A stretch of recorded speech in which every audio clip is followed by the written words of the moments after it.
প্ৰথম স্কন্ধৰ পৰা দ্বাদশ স্কন্ধলৈকে ভাগৱত শ্ৰৱণ কৰিছে আৰু দ্বাদশ স্কন্ধৰ শেষত তক্ষকে পৰীক্ষিতক দংশন কৰিছে। কৰাৰ লগে লগে তেওঁ শৰীৰটো ভস্ম হৈ গ'ল, আত্মাটো ভগৱন্তত লীন গ'ল। এতিয়া পৰীক্ষিত ৰজা যেনেকৈ 7 দিন, আমাৰ সকলোৰে 7 দিন। আমি 7 দিনৰ ভিতৰতে জন্মও হ'ব লাগিব, মৃত্যুও হ'ব লাগিব।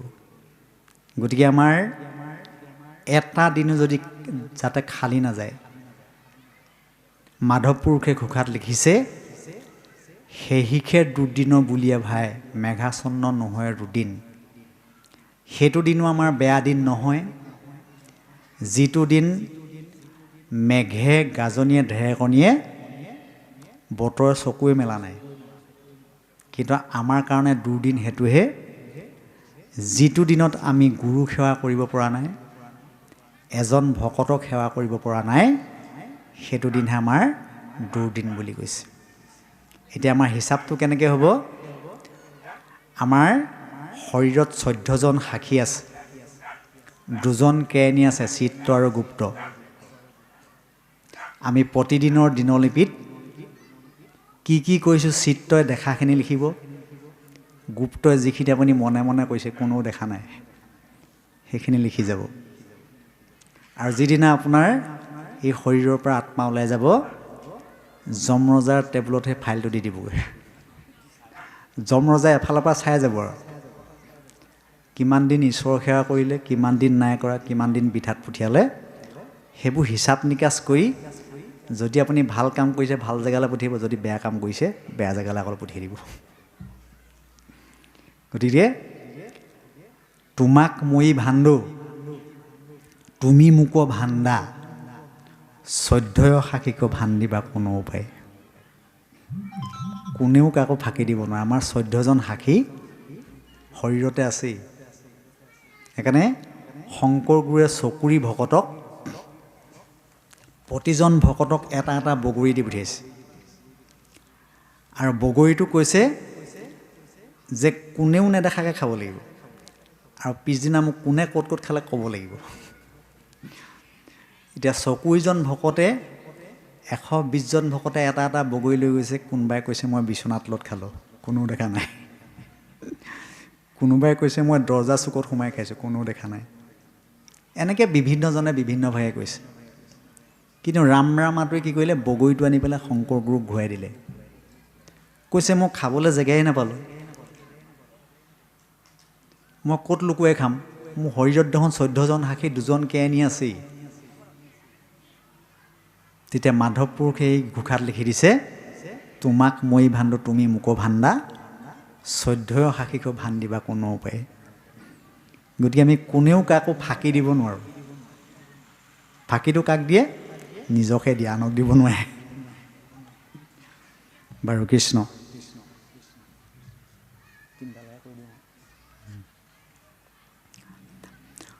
হে ৰাম জাত হন্তে হৈৰতি, কৃষ্ণৰ চৰণে, নাহিকে সুগম আত পৰে ত্ৰিভুৱনে। পূৰ্বতে ব্ৰহ্মাই কচিতে 3 বাৰ, বেদত বিচাৰিয়েহি মানে পাইলা সাৰ। শ্ৰৱণ কীৰ্তন মাত্ৰ সুগম ভকতি, অল্পতে উপজয় গোবিন্দত প্ৰেমৰতি। হেন জানি মহাযত্নে কৃষ্ণক সৰ্বথা, শ্ৰৱণ কীৰ্তন কৰাতে জিয়ান কথা।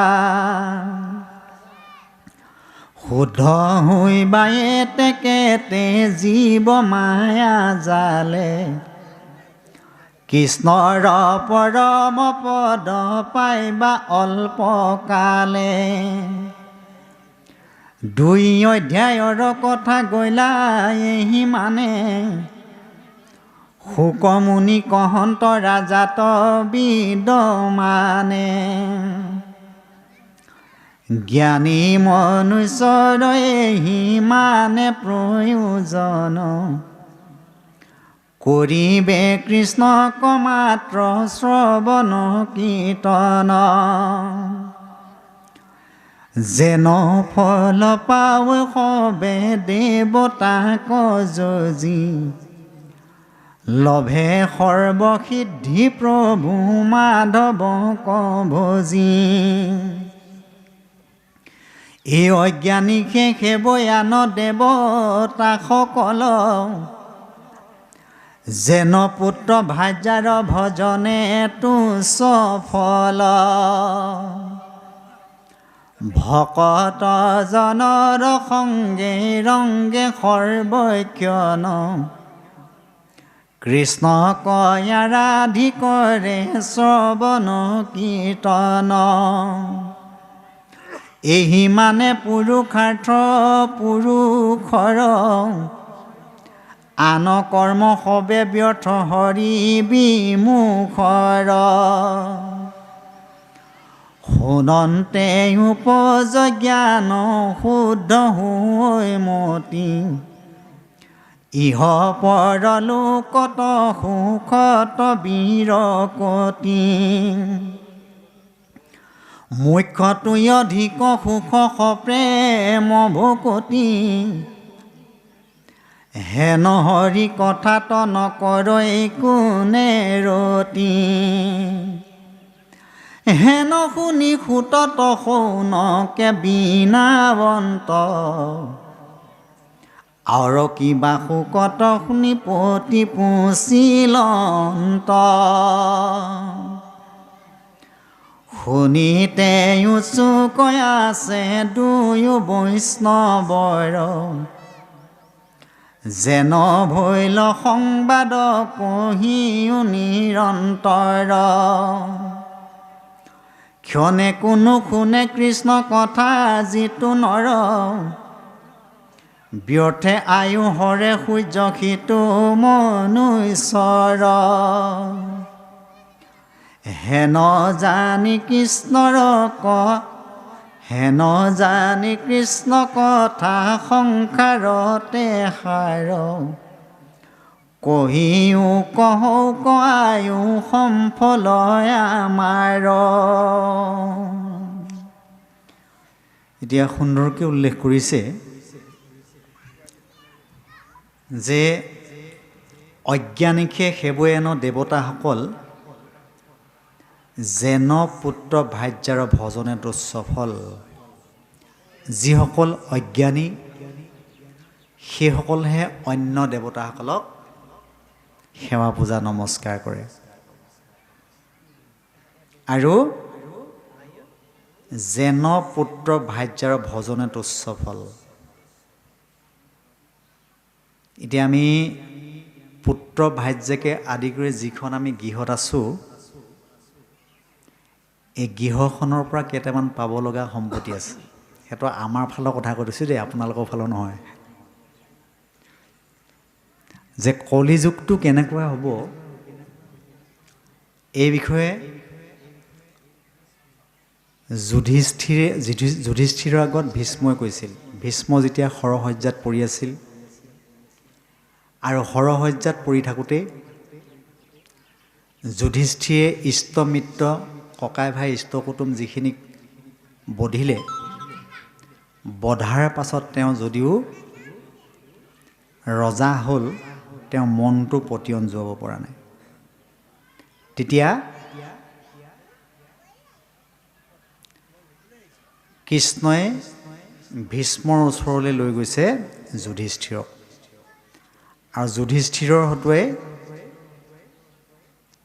ভীষ্মৰ হতুৱাই কেইটামান যুধিষ্ঠিৰক উপদেশ বাণী কৈছিল কলিযুগটো কেনেকুৱা হ'ব কলিযুগৰ সম্পৰ্কে কৈছে ফলহীন তৰু মন্তহীন গুৰু শস্যহীন বসুমতী মিত্ৰ স্নেহ হীন গোবচহীন কালৰ হেনখে গতি। এতিয়া কলিযুগটো কেনেকুৱা হ'ব? ফলহীন তৰু। গছ গছনিবিলাকত ইবছৰতকৈ সিবছৰ গুটিৰ পৰিমাণটো কমি আহিছে। মন্ত্ৰহীন গুৰু। আমাৰ সমাজত যিবিলাক গুৰু আবিৰ্ভাৱ হৈছে, গুৰুৱে মন্ত্ৰহীন। শিষ্যক কি শিকাব? আৰু